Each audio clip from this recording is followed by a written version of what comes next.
నమస్తే, నేను Roja. Welcome to special debate. ఆ ఇద్దరికి ఇండియా అంటే ఒకరికి ప్రత్యక్షంగా మరొకరికి పరోక్షంగా పడదు. పహల్గాం దాడితో పాకిస్తాన్ ప్రేరేపిత ఉగ్రవాదం రెచ్చిపోతే ఆపరేషన్ సింధూర్ తానే ఆపినట్టు అవకాశం కల్పించుకొని మరీ ప్రపంచ వేదికలపై అమెరికా అధ్యక్షుడు ట్రంప్ మాట్లాడుతున్నాడు. పాకిస్తాన్ది పాలిపగ అనుకుంటే ప్రపంచ పెద్దన్న అమెరికాది ఇండియా ఎప్పుడు ఎదిగిపోతుందో అనే ఆక్రోశం. అందుకే ఇస్లామాబాద్ను ఆపదలో ఆదుకోవడం, అడిగినంత డబ్బు ఆయుధాలు ఇవ్వటం అమెరికాకు తొలి నుంచి అలవాటేనని, అది ట్రంప్ జమానాలో మరింత పెరిగింది అనేది అంతర్జాతీయ విశ్లేషకుల మాట. మోదీ సర్కార్ వచ్చాక భారత విదేశీ విధానం మారిపోవడం, పలుకుబడి పెంచుకోవడం ఒక విధంగా అమెరికాకు పాకిస్తాన్కు కంటగింపుగా ఉందనేది జియో పాలిటిక్స్ గమనించే వారి అంతరంగం. తాజాగా ట్రంప్ ప్రతిపాదించిన గాజా పీస్ బోర్డుతో అమెరికా పాకిస్తాన్ బంధం బలపడేందుకు ఐఎంఎఫ్ మనీ మళ్లింపు వ్యవహారమే వాషింగ్టన్ ఇస్లామాబాద్ క్విడ్ ప్రోకో నిదర్శనమనే అభిప్రాయాలు వ్యక్తమవుతున్నాయి. పీస్ బోర్డులో చేరేందుకు పాకిస్తాన్ ఒప్పుకోవడానికి ఐఎంఎఫ్ $1 బిలియన్ మళ్లించడం వెనుక పెద్ద వ్యూహమే ఉందనే విమర్శలు వస్తున్నాయి. ఐఎంఎఫ్ లోన్ అంటే దేశంలో పేదరిక నిర్మూలన కోసం, అభివృద్ధి కార్యక్రమాల కోసం వినియోగించాలి. దీనికి కొన్ని షరతులు కూడా వర్తిస్తాయి.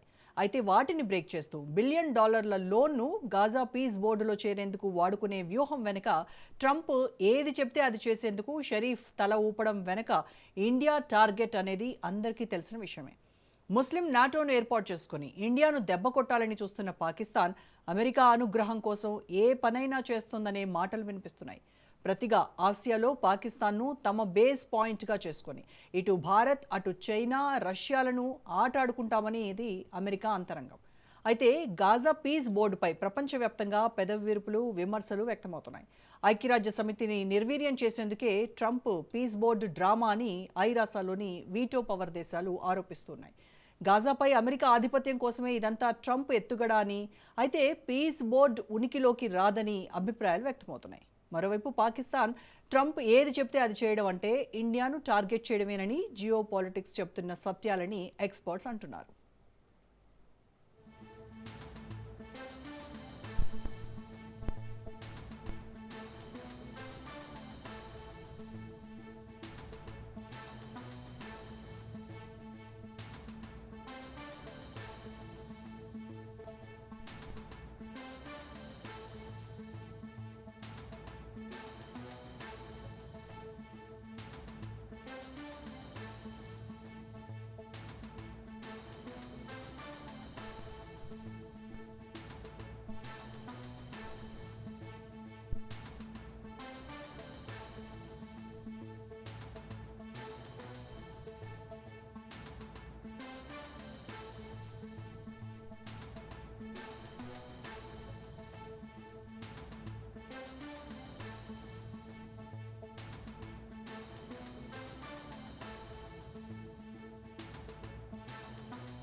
రైట్, ఇక ట్రంప్ పీస్ బోర్డు వెనకున్నటువంటి లక్ష్యం ఏంటి, పాకిస్తాన్ ఆ బోర్డులో చేరడం వెనక ఉన్నటువంటి వ్యూహాలు ఏంటి, దీనిపైన ఇవాళ డిబేట్లో మనం డిస్కస్ చేద్దాము.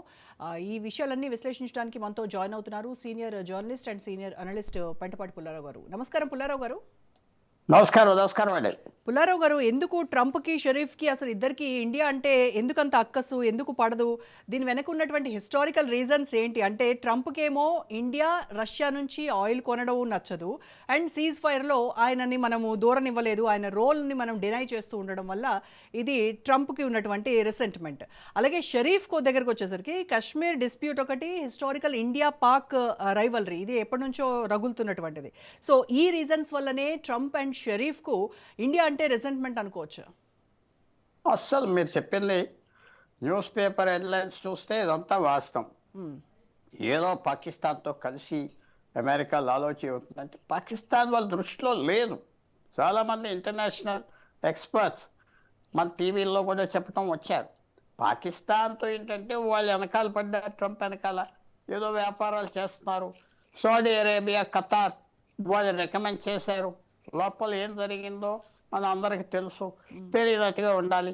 అదొక సమస్య, అది మనకు తప్పదు. ఇతర దేశాలు స్నేహంగా ఉంటే పాకిస్తాన్తో ఉండొద్దని చెప్పలేం. అదొకటి. రెండోది ఏంటంటే ఏదో ట్రంప్ మనకి వ్యతిరేకం కదా, అతను మనతో స్నేహం కాదు, వ్యతిరేకం కాదు. పాకిస్తాన్తో ఇవాళ స్నేహం ఉన్నది, రేపు రోజు ఇలా అయిపోవచ్చు, అవతల పొమ్మనవచ్చు. మీరు మిగతా పిక్చర్ ప్రపంచంలో ట్రంప్ చేస్తున్న చూస్తున్నారా? అది చాలా మంచి మనకు జరుగుతుంది భారతదేశం ఆయన చేసే పనులని. ఉదాహరణ చెప్తా. ఒక జనవరి 3న వెనజువేలాని దెబ్బ కొట్టాక చైనాని దెబ్బ కొట్టేశారు. Billions and billions dollars China పోయింది. అప్పు లేదు, పప్పు లేదు, మాకు లెక్క లేదు అన్నాడు. నువ్వు ఆయిల్ కొంటే కొనుక్కొని డబ్బు ఇచ్చింది, అప్పుల ద్వారా వెళ్ళదు వెనజువేలా నుంచి అన్నాడు. ఎవరు నష్టపోయారు? ఇవాళ ఇరాన్ మీద దెబ్బలాట మొదలు పెట్టాడు. ఎవరు నష్టపోతారు? చైనా, పాకిస్తాన్ అందరు నష్టపోతారు. ఆయిల్ ధర పడుతుంది, మనకి బ్రహ్మాండమైన మంచిది కదా. ఇంకో చిన్న విషయం కూడా చెప్తున్నా. నేను మీరు చూస్తున్నారా లేదా, 30 సంవత్సరాలు 40 సంవత్సరాలు బట్టి కెనడాలో ఖాళిస్తాన్ పంజాబ్ను వేరే చేసేస్తాం అని చేస్తున్నారు. మీకు తెలుసు కదా, ఖాళిస్తాన్స్కి కెనడియన్స్ అమెరికన్స్ ఎంత సపోర్ట్ ఇస్తున్నారు. నిన్న ఆ కెనడాలో ఆల్బర్టా అనే రాష్ట్రం ఉన్నది, చాలా ధనం ఉన్న రాష్ట్రం. ఆ రాష్ట్రాన్ని కెనడా నుంచి విడిపోతే మంచిదని బయలుదేరి ఒక ప్రోగ్రాం మొదలుపెట్టారు యుఎస్ఏలో. అమెరికన్ ప్రెసిడెంట్ కలవకపోయినా వారి కింద ఉన్న వాళ్ళందరినీ ఆ ఆల్బర్టా స్టేట్ నుంచి నన్ను వచ్చి కలిశారు, వేరే దేశం కావాలని. అది ఎంత న్యాయం మనకు జరుగుతుంది? అక్కడ నుండి భారతదేశం పంజాబ్ చీల్చేమన్న కెనేడియన్స్ ఇప్పుడు వాళ్ళ దేశానికే ట్రంప్ పెట్టాడు కదా. మనం చూడవలసింది ఏంటంటే ఒక నిండు కొండలాగా బయట పట్టుకోవడం. పాకిస్తాన్కి మీకు స్నేహం వద్దంటే అది మళ్ళీ బ్లాక్మెయిల్ చేస్తారు. మాకు వీజాలు ఇవ్వాలి అది మనం వెళ్ళి బ్రతిమాలు చేస్తే బ్లాక్మెయిల్ చేస్తారు. ఈ వీజాలు ఇవ్వం, మీకు వీజాలు ఇస్తే ఎన్ని సంతకం పెట్టాలి? ఈ 1,00,000 మంది H-1B వీజాస్కే కదా మనమంతా వాళ్ళ కింద ఉన్నాం. బ్లాక్మెయిల్ అదే లెక్క పెడుతున్నావా? భారతదేశం తూలిపోకూడదు. గాజా పీస్ బోర్డ్ దానివల్ల పాకిస్తాన్ జాయిన్ అవ్వింది. అదేదో పాకిస్తాన్ డబ్బు ఖర్చు పెడతారు, అక్కడ ఇస్తారు పోతారు, ఇంకా దగ్గర అవుతారా. 29 దేశాలు 30 దేశాలు ఉన్నారు. ఇలాంటివి ఎన్నో జరుగుతూ ఉంటాయి ప్రపంచంలో. అవి పట్టించుకోక్కర్లేదు. దగ్గర అయిపోయాడు మన మీద, మనతో దగ్గర కూడా అవుతాడు. నిన్న మొన్న 27 జనవరిని చూశాడు. యూరోప్తో ఎలాంటి డీల్ మనం చేసుకున్నాం, ఎంత బ్రహ్మాండమైన డీల్ అది చూశారు. ఓడ్చలేకపోయినా నోరు మూసుకోవాలి, మా దగ్గరికి రావాలి. సో నేను పాజిటివ్గా చూస్తున్నా ట్రంప్. ఎవ్రీ ఛాలెంజ్ ఒక అవకాశం. ఒక ఛాలెంజ్ వచ్చిందంటే అదొక అవకాశం. మనకు ఎలాంటి అవకాశం వచ్చింది? యూరోపియన్ ట్రేడ్ డీల్ ఎందుకు వచ్చింది? ట్రంప్ వాళ్ళ మీద పడ్డాడు, మన మీద పడ్డాడు. సో వాళ్ళు మనతో వచ్చి ఈ 2 బ్లాక్స్ భారతదేశం యూరోప్ కలిస్తే 25% ప్రపంచ ఆర్థిక వ్యవస్థ, 25% ప్రపంచ జనం అని చెప్పుకొని వాళ్ళు వచ్చారు. ఆ యూరోపియన్ ట్రేడ్ డీల్ ఏం చేస్తుంది మనకి? విశేషంగా బంగ్లాదేశ్ని ఇంకా ఇన్సాల్వెన్సీకి పంపిస్తుంది. ఎందుకంటే బంగ్లాదేశ్కి $50 బిలియన్ ఎక్స్పోర్ట్ సంవత్సరానికి. దాంట్లో $20 బిలియన్ బట్టలే, టెక్స్టైల్స్. వాళ్ళకి ట్యాక్స్ లేదు. మన మీద 10% ట్యాక్స్ ఉన్నది, యూరోప్ తీశారు. అది ఏమున్నది కామర్స్ మినిస్టర్? మనం $30 బిలియన్ ఒకటి ఎక్స్పోర్ట్ చేస్తాం. బంగ్లాదేశ్ నిన్నటి నుంచి అరాచక పరిస్థితిలో వచ్చేసి. ఎవరు చేశారు అది? ట్రంప్ చేశారు. అరాచకం ఒక చోట వచ్చింది, అయ్యో మన పని ఏంటి అనుకోకూడదు. అది ఛాలెంజ్గా తీసుకుని మనం లాభం పెట్టుకోవాలి. సో అందువల్ల ఇప్పుడు ట్రంప్ చేసి పాకిస్తాన్తో కూడా మనకేం చెడ్డ కాదు. మెల్లిమెల్లిగా అక్కడ జనం కూడా తిరుగుబడతామని చేస్తున్నారు. ఈ గవర్నమెంట్ ఏంటి పూర్తిగా అమ్ముకున్నారు, వాళ్ళ విలువలన్నీ వస్తాయి. సో నేను ఈ ఛాలెంజ్ని అవకాశంగా చూస్తున్నారు. మీరు ఈ ఛాలెంజ్ని ఒక నష్టంగా చూస్తాం. రైట్. అయితే గాజా పీస్ బోర్డ్ ప్రపోజల్ వెనక అసలు స్ట్రాటజీ ఏంటంటారు? లైక్ IMF అప్పుని ఇచ్చి మరీ దీంట్లో జాయిన్ చేసుకునేంత ఏంటి యుఎస్కి పాక్ ఉన్న అంత బాండ్ బిల్డ్ అవుతా ఉంది, రోజు రోజుకు స్ట్రెంగ్తన్ అవుతా ఉంది. అయితే మేము జాయిన్ అవుతాం, మాకు డబ్బు లేదన్నారు. వాళ్ళే మెంబర్షిప్ కట్టారు అంతే. మా ఓటు కావాలి, మీకు ఓటు ఎక్కించుకోవటానికి ₹1000 అవుతుందంటే మీరే ఓటు నాది ఎక్కిస్తారు అంటే వాళ్ళకి దానికంటే ఏమున్నది? పాకిస్తాన్కి అప్పిచ్చారు, అప్పు వాళ్ళు తీర్చుకోవాలి IMFకి. కానీ IMF నిధులు దుర్వినియోగం చేసినట్టే కదా సార్. IMF అనేది దేశ అభివృద్ధి కోసం కదా తీసుకొస్తాం. పాకిస్తాన్కి మన దేశానికి తేడా మీకు చెప్తున్నా. ఇక్కడ 80% జనం ఫ్రీగా తింటున్నారా లేదా? ఫ్రీ రేషన్ ఉన్నదా లేదా? చెప్పండి మీరే. ఎస్. ఫ్రీగా తింటున్నారు కదా, ఫ్రీగా డబ్బు వేసుకుంటున్నారు కదా ఒక 50%. ఫ్రీగా బస్సు మీద వెళ్తున్నారా దేశం అంతా? ఎవరు ఫ్రీగా ఫ్యాన్లు వేసుకొని తిరుగుతున్నారా లేదా? వాటర్ ఫ్రీగా తాగుతున్నారా లేదా? అంతా ఫ్రీ కదా ఈ భారతదేశం. పాకిస్తాన్లో అదేం లేదు. ఒక 10% జనాభాని చక్కగా చూసుకుంటున్నారు అంతే. మిగతా వాళ్ళకి ఏం లేదు. పోతే పో, ఉంటే ఉండవు. అక్కడ ఆ సిస్టమ్ అలా ఉన్నది, సామాజిక సిస్టమ్. అందువల్ల భారతదేశానికి ఉన్న ప్రాబ్లమ్స్ మనకి స్ట్రక్చర్లో వీక్నెస్ ఉన్నది. 2 విషయాలు నేను ప్రధానమంత్రి చెప్పాడు. రిఫార్మ్ అన్నాడు ఏదో బడ్జెట్లో. ఆయన రిఫార్మ్ చేయలేరు, ఎందుకంటే స్ట్రక్చర్ని మార్చాలి. ఇక్కడ జస్టిస్ సిస్టమ్ని మార్చాలి. కోర్టులు తొందరగా నిర్ణయాలు చేయాలి. లా అండ్ ఆర్డర్ పెంచాలి. తగులు తగ్గించాలి. ఇన్కమ్ ట్యాక్స్ తగ్గించాలి. లిటిగేషన్ సంవత్సరాలు ఉండకూడదు. మనుషులకు సింపుల్ చేస్తే స్ట్రక్చర్ మారుతుంది భారతదేశానికి. మన మీద ఇంపాక్ట్ వస్తుంది. పాకిస్తాన్కి అదేం లేదు. ఊరికనే వాళ్ళ ఆర్మీను, వాళ్ళ సివిల్ సర్వెంట్స్, జమీందార్స్కి ఎలాగ ఉన్నదో అలాగే ఉన్నది. 1947లో ఎవరి దగ్గర 5,000 ఎకరం భూమి ఉన్నదో వాళ్ళ దగ్గర ఆ భూమి ఉన్నది. సో మనకి వాళ్ళకి సంబంధం లేదు. మనం ఇలాగ జాగ్రత్తగా చేసుకుంటా పోవాలంటే తప్పదు. అందువల్ల కంపేర్ చేయటం ట్రంప్కి మెల్లిమెల్లిగా అర్థం చేసుకుంటున్నాడు. ట్రంప్ తోలుతాడు, ఒకసారి తోలుతాడు భారతదేశం మీద. ఎందుకంటే చాలా ఫ్రస్ట్రేటెడ్ అయిపోయాడు. వీళ్ళు ఏం చెప్పేదా లొంగట్లేదు. రష్యన్ ఆయిల్ అన్నారు. ఆయిల్ ఫైనాన్స్ మినిస్టర్ ఏమన్నాడు, 1 రోజుల క్రితం ఆయిల్ కొనటం మానేశారు, ఇది తగ్గించాలేమో అన్నాడు. బాగుంది, తప్పదు మనకి, తగ్గిస్తారు. తగ్గించకపోయినా పర్వాలేదు, ఎందుకంటే ఇంకో ఆల్టర్నేటివ్స్ చూసుకుంటాను. ట్రంప్ ఈ వారం 10 రోజుల్లో ఒకసారి మీద మన మీద తోలుతారు.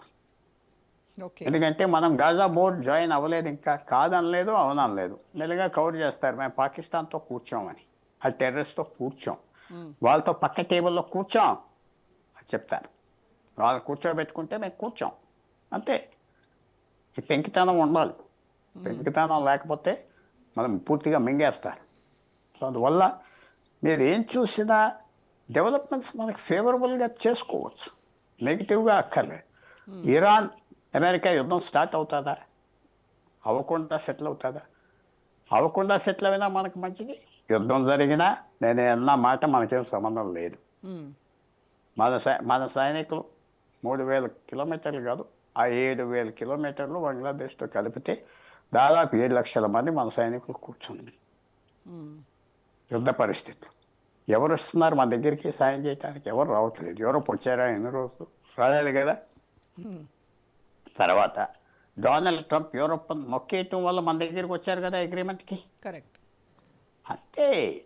సో మీరు, మా వ్యూ డొనాల్డ్ ట్రంప్ మీద భారతదేశానికి బెనిఫిట్ వస్తుంది. Blessing and disguise. అన్నీ మంచి జరుగుతున్నాయి. ఆయిల్ ధర పడిపోతుంది. యూరోప్తో మంచి ఎక్స్పోర్ట్ డీల్ వచ్చింది. లేకపోతే ఇవ్వరు కదా. వాళ్ళు బాగా హై పొజిషన్లో ఉంటే అసలు మనతో మాట్లాడరు, నీతో చెప్పేవారు. ఇప్పుడు అన్నీ మనకున్నారు కదా. సో మీరు ఒక ప్లేన్గా కనపడే వ్యూ ఒకటి, తెరనకాల కనపడేది ఇంకోటి. అది మేడ్చోలే. ఇప్పుడు పాకిస్తాన్ ఇంకొకటి ముస్లిమ్స్ అంటే ఇస్లాం నాటో ఒకటి ఫామ్ చేసి దాని వెనక కూడా ఇండియాని టార్గెట్ చేయడమే లక్ష్యం అని చెప్పేసి అంటున్నారు. అసలు దీంట్లో ఎంతవరకు ఫీజిబిలిటీ ఉంది sir? Saudi Arabia Pakistan agreement దేనికి? సౌదీ అరేబియా లోపల వచ్చి వాళ్ళని చంపేస్తారని ఆ కింగ్ వాళ్ళు భయం. అది ట్రైబల్ సొసైటీ, ట్రైబల్స్. అది పార్లమెంట్ సొసైటీ కాదు. ఆయన మీద చాలామంది మిగతా ట్రైబల్స్ అంతా వీడి చేతిలో ఉన్నది. వాళ్ళు మార్చేశాడు పొజిషన్. ఈ ఆయన కొత్తగా సుల్తాన్ మొహమ్మద్ బిన్ సుల్తాన్ అనే కింగ్ లాగా ఫంక్షన్ చేసేవాడు. 70 సంవత్సరాల నుంచి ఉన్న సిస్టమ్ మార్చేశాడు. ఆయన చేతిలో డైనస్టీగా చేసుకున్నాడు. అది అక్కడ ఉన్న ట్రైబ్స్కి ఇష్టం లేదు. ఒక 25,000 మంది వచ్చేస్తే ఏం చేస్తారు? మిగతా వాళ్ళు పారిపోతారు. వాళ్ళని కాపాడటానికి, కాపలా కాయటానికి పాకిస్తాన్ ప్రైవేట్ గార్డ్స్ లాగా తయారవుతాయి. ఓకే, అంతే. వాళ్ళు యుద్ధాలు చేస్తాం, వీరు చేస్తాం, అది ఎవరు పట్టించుకోరు. ఏదో టర్కీ కూడా జాయిన్ అవుదాం అనుకున్నారు. ఇవన్నీ మామూలే. వాళ్ళ యుద్ధం కోసం మన దగ్గరికి వస్తారా, వాళ్ళకి దెబ్బ తగ్గుతాయి. అంటే దీంట్లో సౌదీ అరేబియా ట్రంప్ ప్లాన్ ఏంటంటే పాకిస్తాన్ను బేస్గా చేసుకొని ఇండియా, చైనా, రష్యాను కౌంటర్ చేయాలి అనేటువంటిది ఒక ఇంటెంట్గా ఉంది అనేది. అస్సలు లేదు. చైనా అంటే భయం, రష్యా అంటే భయం, భారతదేశం ఏంటో అర్థం చేసుకుంటున్నాడు. రష్యా అంటే భయం, చైనా అంటే లొంగదు. చైనా దెబ్బ కొడటానికి వెనజువెలా టేక్ ఓవర్ చేశాడు, ఇరాన్ కూడా దెబ్బ కొడతాడు. ఎందుకంటే ఇరాన్ నుంచి చౌకగా ఆయిల్ వస్తుంది చైనాకి, వెనజువెలా నుంచి చౌకగా వచ్చేది $30-40 బ్యారెల్. అలా కొడతాడు దెబ్బ. అంతేగాని ఇరాన్ లేకపోతే ఇరాన్ యుద్ధంలో పడింది అనుకోండి, మనకు మంచిది. వాళ్ళు సౌదీ అరేబియా మీద పడతారు. అదే అన్నాడు కదా ఆల్రెడీ, మేము ఈ పక్క దేశాలన్నీ బాంబు చేస్తా ఉన్నాడు ఇరాన్. వాడు పాకిస్తాన్ ఎవరి పక్కన ఉంటుంది? సౌదీ అరేబియా పక్కన ఉంటుందా, ఇరాన్ పక్కన? సో ఇవన్నీ ప్రశ్నలు మీరు అర్థం చేసుకోవాల్సింది. సౌదీ అరేబియా కింగ్కి ఏంటంటే వాళ్ళ మీద తిరుగుబడితనం వస్తుందని ఆ భయంతో పెట్టుకున్నాడు కిరాయి ఆర్మీ. ఇప్పుడే బంగ్లాదేశ్లో 20,000 మంది ఉన్నారు సౌదీ అరేబియాలో. వీళ్ళు ఆల్రెడీ 20,000 మంది ఉన్నారు పాకిస్తానీ సోల్జర్స్, ఎన్నో సంవత్సరాలు బట్టి. నైజాం హైదరాబాదు ఆఫ్రికా నుంచి సైనికులు ఎందుకు తెచ్చుకునేవాడు? ఇథియోపియా నుంచి. ఇక్కడ వాళ్ళు నమ్మక, ఆయన రిలీజన్ వాళ్ళనే నమ్మక, ఆయన దగా చేసేస్తారు, బయట వాళ్ళు కాపలా పెట్టుకుంటారు. అది సౌదీ అరేబియా చేసేది.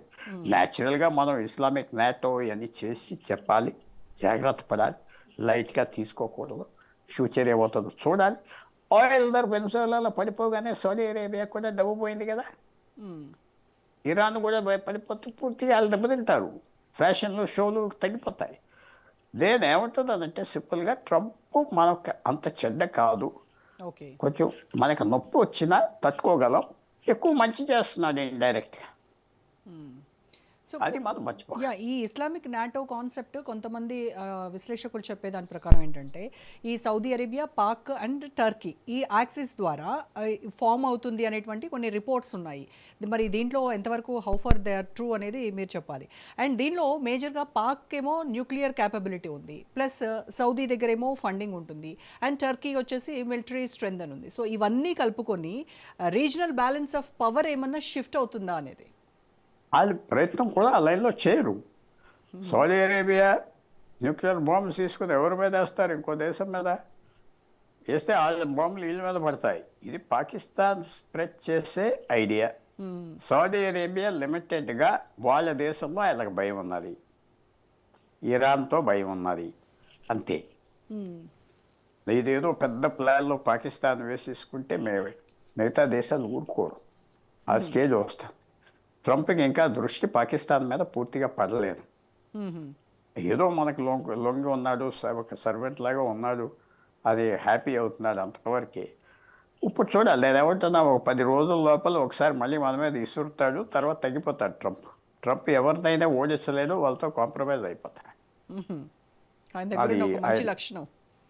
అది మంచి లక్షణం. అయితే అనవసరం వీడితో దెబ్బలాట, తగ్గిపోతాడు. అదే అందితే జుట్టు, అందకపోతే కాళ్ళు అంతే. సో మనం కేర్ఫుల్గా ఉండాలి, చాలా కేర్ఫుల్గా ఉంటున్నారు ప్రభుత్వం. మేము డీల్ చేస్తాం, అమెరికా మాకు కావాలి, అలాంటి మాటలు చెప్తా ఉన్నారు. వాళ్ళు కూడా లోకి వస్తారు. సో అంతా బ్యాడ్ కాదు, అన్ని రకాలుగా అన్ని రంగులుగా జాగ్రత్తగా ఉండాలి. ఇస్లామిక్ నాటో అనగానే యూరోప్ అంతా లిస్ట్ చూస్తున్నారు, వీళ్ళు ఏం చేస్తున్నారని. వాళ్ళు అన్హ్యాపీగా ఉన్నారు, ఇజ్రాయెల్ అన్హ్యాపీగా ఉన్నది, అమెరికాలో స్ట్రక్చర్ అన్హ్యాపీగా ఉన్నది, ప్రెసిడెంట్ అన్హ్యాపీగా లేకపోయినా. టైం పడుతుంది, అనుకున్నా ఎప్పుడు అవ్వో రాజకీయంలో, జీవితంలో, ఇంటర్నేషనల్ రిలేషన్స్. సో మెదిమెదిగా బంగ్లాదేశ్ ఎవరైనా అనుకున్నారా వాళ్ళకి ఉన్న $30 బిలియన్, $50 బిలియన్ దివాలా ఎత్తేస్తారు, నన్ను ఫ్యాక్టరీలు మూసేస్తున్నారు. ఎప్పుడైతే భారతదేశం మీద టెక్స్టైల్స్ మీద 50% పన్నులు పడినాయో, టారిఫ్, అక్కడ ఉన్న ప్రెసిడెంట్ ఏమన్నాడంటే, మొహమ్మద్ యూనస్ అయిపోయింది భారతదేశం, టెక్స్టైల్ ఫ్యాక్టరీలన్నీ మన దగ్గరికి వస్తాయి అన్నాడు. వెళ్ళలేదు కదా, అవలేదు కదా, ఇప్పుడు కొత్తగా వాళ్ళ మీద పడింది కదా. ఎక్స్పోర్ట్స్లో 60% మీద వాళ్ళకి భారతదేశం తీసేసుకుంటుంది, ఇంకేం మిగులుతుంది వాళ్ళకి. ఇవన్నీ జరుగుతూ ఉన్నాయి కేర్ఫుల్గా. ఇవన్నిటికీ మెయిన్ థింగ్ ఏంటంటే, చేతిలో డబ్బు ఉంటే అన్నీ చేసుకోవచ్చు. భారతదేశం డేంజర్ ఏంటంటే, భారతదేశం లోపల ఉన్న వ్యక్తులే డేంజర్. ఓకే, ప్రభుత్వం నుంచి ఎలా మింగేద్దాం డబ్బు, ఎలా కరప్షన్ చేద్దాం, అంతే కదా. ఎస్. ఎలా తినేద్దాం, తినేసాక శిక్ష ఉండదు, జ్యుడిషియల్ ఎంక్వైరీస్ ఉండవు, అది డేంజర్. కరెక్ట్. ఈ గాజా పీస్ బోర్డ్ పైన కూడా వరల్డ్ క్రిటిసిజమ్స్ ఏమున్నాయి సార్? అంటే యుఎన్ ఏమన్నా వీకెండ్ చేస్తోంది, అండ్ అలాగే వీటో కంట్రీస్ వాళ్ళ ఒపీనియన్ ఏంటంటారు? అంటే ఎవరు జాయిన్ అవ్వలేదు కదా. ఫ్రాన్స్ జాయిన్ అదే అవ్వలేదు, వాళ్ళు లైట్ కెనడా జాయిన్ తీసుకుంటున్నారు. అవ్వలేదు, జర్మనీ జాయిన్ అవ్వలేదు కదా. కరెక్ట్.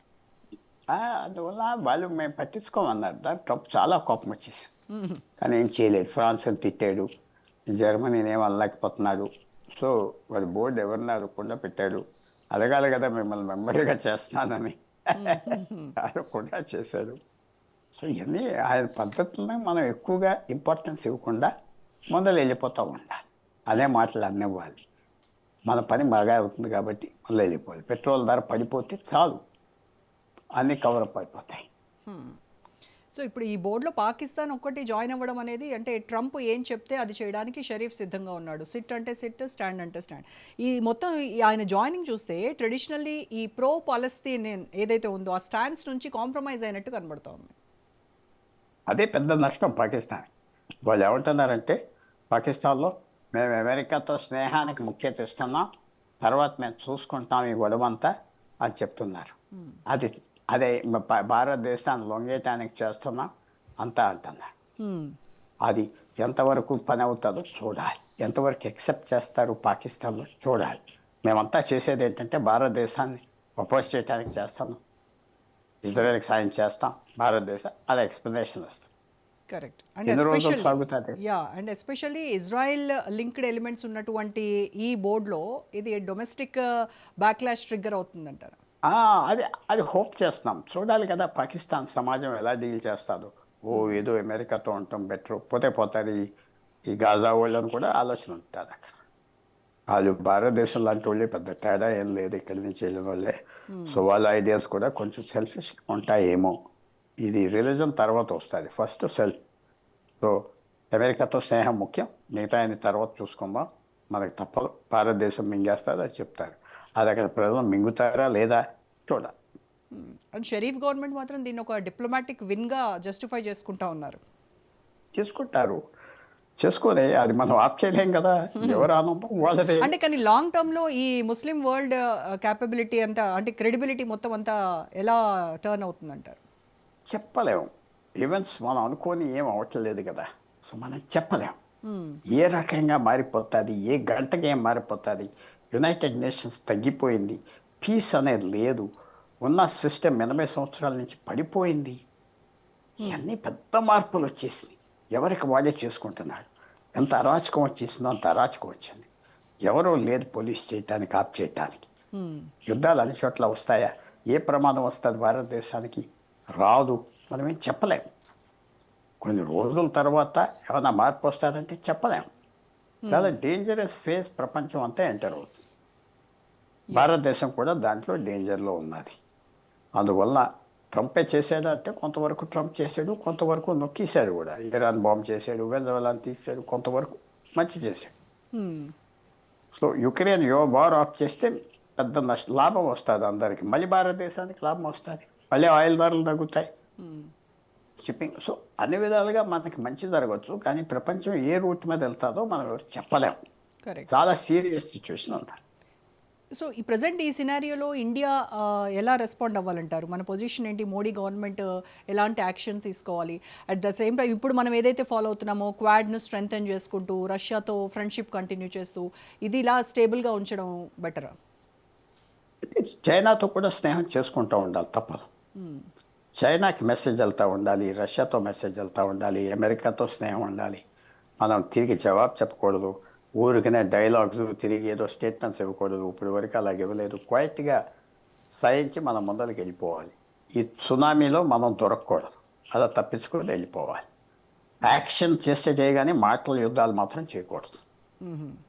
వ్యతిరేకంగా అమెరికాకి చేయకూడదు, రష్యాకి చేయకూడదు. చైనాతో స్నేహం కోసం ప్రయత్నం చేస్తూ ఉండాలి. చైనాతో ఏదో రోజు వాళ్ళ మైండ్ మార్చుకోవచ్చు. భారతదేశంతో స్నేహం ఉంటే తప్పేంటి అని వాళ్ళ సిస్టంలో మార్పు రావచ్చు. సో మనకి ఈ రూట్ తప్పదు, పేషెంట్గా చేసుకోవాలి. Okay, thank you so much Pullarao గారు. Thank you, thank you. Right, ఇది వాళ్ళ special debate. State to Raj news.